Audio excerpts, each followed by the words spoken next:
AI তো আমাদের জীবনকে একদম বদলে দিচ্ছে, তাই না? কিন্তু একবারও কি ভেবে দেখেছি যদি এর গোড়াতেই গলদ থাকে?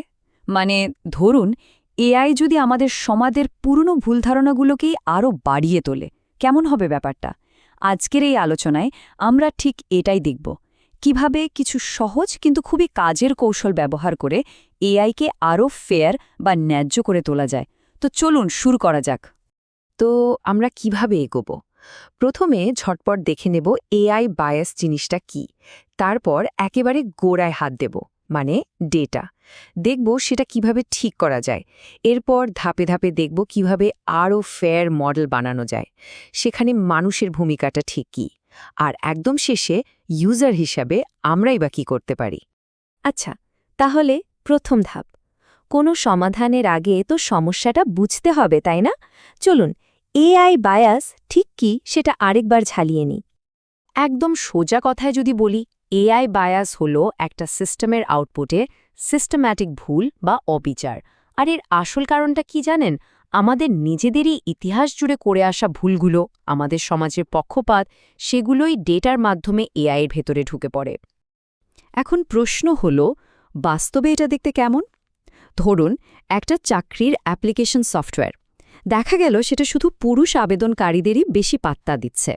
কিংবা ধরুন একটা লোন দেওয়ার মডেল, যেটা নির্দিষ্ট এলাকার মানুষদের আবেদন কোনো কারণ ছাড়াই বেশি বেশি বাতিল করছে।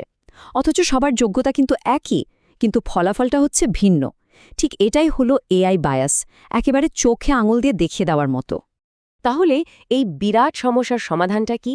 প্রথম আর সবচেয়ে জরুরি কাজটা হলো একদম গোড়ায় যাওয়া, মানে যে ডেটা খেয়ে এআই বড় হচ্ছে, শিখছে, সেটাকেই ঠিক করা। এটাই আমাদের ফার্স্ট লাইন অফ ডিফেন্স। আর এই ডেটাকে ঠিকঠাক করার জন্য মূলত ৩টা কাজ করতে হয়। ১. সব রকমের মানুষ আর পরিস্থিতি থেকে ডেটা জোগাড় করা। ২. ডেটা সেটটাকে ব্যালেন্স করা, মানে সব দলের প্রতিনিধিত্ব যেন সমান থাকে। আর ৩. ডেটার মধ্যে থাকা সব ভুলভাল তথ্য ছেঁটে ফেলে দেওয়া। এই ছবিটার দিকে একবার তাকান, পার্থক্যটা একদম পরিষ্কার, তাই না? বাম দিকের ছবিটাতে দেখুন, ডেটা সেটের প্রায় পুরোটাই একটা স্কিনটোনের মানুষের ছবি। ফলাফল, অন্যদের চিনতে গিয়ে সিস্টেমটা বারবার ভুল করছে। আর এবার ডান দিকে তাকান, যখন ডেটা সেটের সবার ছবি থাকছে, সিস্টেমটাও কিন্তু সবার জন্য সমানভাবে কাজ করছে। এটাই হলো ভালো ডেটার আসল ক্ষমতা। এই কথাটা কিন্তু দারুণ। আমরা আসলে সেই পাঠ্য বইটাকে পরিষ্কার আর রিব্যালেন্স করছি, যেটা থেকে এআই শিখছে। ব্যাপারটা ঠিক তাই। এআই তো একটা ছাত্রের মতো, তাই না? আমরা যদি ওকে একটা ভুল বা অসম্পূর্ণ বই পড়তে দিই, ও তো ভুলই শিখবে। তাই ডেটা ঠিক করা মানে হলো ওর পড়ার বইটাকে ঠিক করে দেওয়া। এর চেয়ে সহজ উপমা আর হয় না। আচ্ছা, ডেটা তো ঠিক করা হলো, কিন্তু এটাই কি যথেষ্ট? একদমই না। এবার আমরা আরেকটু গভীরে যাব, দেখব এআই মডেলটা বানানোর সময়ে আমরা কিভাবে ফেয়ারনেস বা ন্যায্যতাকে এর ভেতরে ঢুকিয়ে দিতে পারি। মানে শুধু নির্ভুল হলেই চলবে না, ন্যায্যও হতে হবে। আর এখানে আমাদের ভাবনা চিন্তায় একটা বড়সড় বদল আনা দরকার। এতদিন আমরা শুধু জিজ্ঞেস করতাম, মডেলটা কি ঠিকঠাক কাজ করছে? কিন্তু এখন প্রশ্নটা হবে, মডেলটা কি সবার জন্য সমানভাবে ঠিক আর ন্যায্য? এই একটা ছোট্ট শব্দ সবার জন্য পুরো খেলার নিয়মটাই বদলে দেয়। এই ফেয়ারনেস নিশ্চিত করার জন্য টেকনিক্যালি 3টে স্টেজ আছে। এক হলো প্রি প্রসেসিং, মানে ডেটা ট্রেনিংয়ে পাঠানোর আগেই ঠিকঠাক করে নেওয়া। 2. ইন প্রসেসিং, মানে ট্রেনিং চলার সময়ে মডেলটাকে এমনভাবে গাইড করা যাতে ও ফেয়ার থাকতে বাধ্য হয়। আর 3 নম্বরটা হলো পোস্ট প্রসেসিং, মানে আউটপুট বেরিয়ে যাওয়ার পর সেটাকে ফাইন টিউন করে কোনো পক্ষপাত থাকলে তা বাদ দেওয়া। কিন্তু একটা কথা মাথায় রাখতে হবে, শুধু টেকনোলজি দিয়ে সব সমস্যার সমাধান হয় না। দিন শেষে অ্যালগরিদম তো অ্যালগরিদমই, তাই না?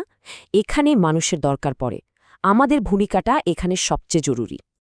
আর এই হিউম্যান গার্ডরেলগুলো 3 রকমের হতে পারে। 1. ডাইভার্স টিম, মানে দলে সব রকম ব্যাকগ্রাউন্ডের মানুষ থাকলে এমন সব সমস্যা চোখে পড়বে যা হয়তো একই রকম ভাবনার মানুষেরা মিস করে যেত। 2. হিউম্যান ইন দ্য লুপ, মানে সেন্সিটিভ বিষয় যেমন ধরুন চাকরি বা চিকিৎসা, ফাইনাল কলটা একজন মানুষই নেবে, এআই নয়। আর 3.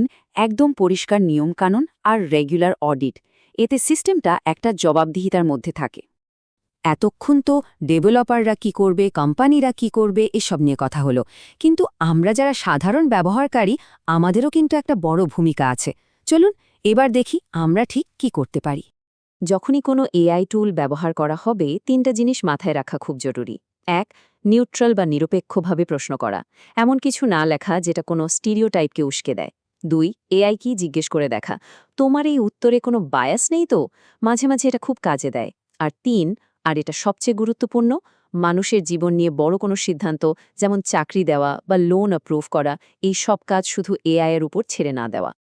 তো আমরা অনেক কিছু নিয়ে কথা বললাম, চলুন পুরো ব্যাপারটা একবার একসঙ্গে গুছিয়ে নিই। এআই বায়াসের বিরুদ্ধে লড়াইটা আসলে কয়েকটা স্তরের একটা প্রতিরক্ষা ব্যবস্থার মতো। একদম গোড়ায় আছে ভালো রিপ্রেজেন্টেটিভ ডেটা, তার উপরের স্তরে আছে সেই ডেটাকে পরিষ্কার আর ব্যালেন্স করা। এরপর আসছে মডেলকে শুধু নির্ভুল নয়, ন্যায্য হওয়ার জন্য ট্রেনিং দেওয়া। এর উপরে থাকছে মানুষের তদারকি আর ডাইভার্স টিম। আর সবশেষে ব্যবহারকারী হিসেবে আমাদের সবার দায়িত্বশীল ব্যবহার। এই সব স্তর একসাথে কাজ করলেই একটা ফেয়ার এআই সিস্টেম তৈরি করা সম্ভব। এই দারুণ গুরুত্বপূর্ণ আলোচনায় আমাদের সাথে থাকার জন্য অনেক ধন্যবাদ। নলেজ ইকুইটি পার্টনার্স হলো একটা বহুভাষিক চ্যানেল। আমাদের লক্ষ্য হলো বিভিন্ন বিষয়ে আধুনিক আর দরকারি জ্ঞান সবার কাছে পৌঁছে দেওয়া, যা দৈনন্দিন জীবনকে আরও ভালো আর সহজ করে তুলতে পারে।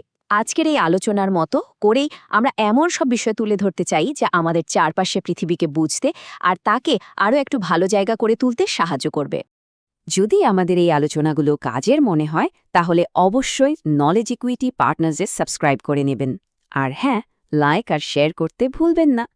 এই দরকারি আলোচনাগুলো পরিবার, বন্ধু আর সবার মধ্যে ছড়িয়ে দিন, কারণ একটা ফেয়ার টেকনোলজি তৈরি করা কিন্তু আমাদের সবার সম্মিলিত দায়িত্ব। চলুন সবাই মিলে জ্ঞানের এই যাত্রাকে এগিয়ে নিয়ে যাই। এর পরের বার আমরা আরও একটা বিরাট বিষয় নিয়ে আসছি। এআই আমাদের সমাজ আর আমাদের কাজের ভবিষ্যৎকে ঠিক কিভাবে বদলে দিতে চলেছে, সেই দারুণ ইন্টারেস্টিং আলোচনাটা কিন্তু মিস করা চলবে না।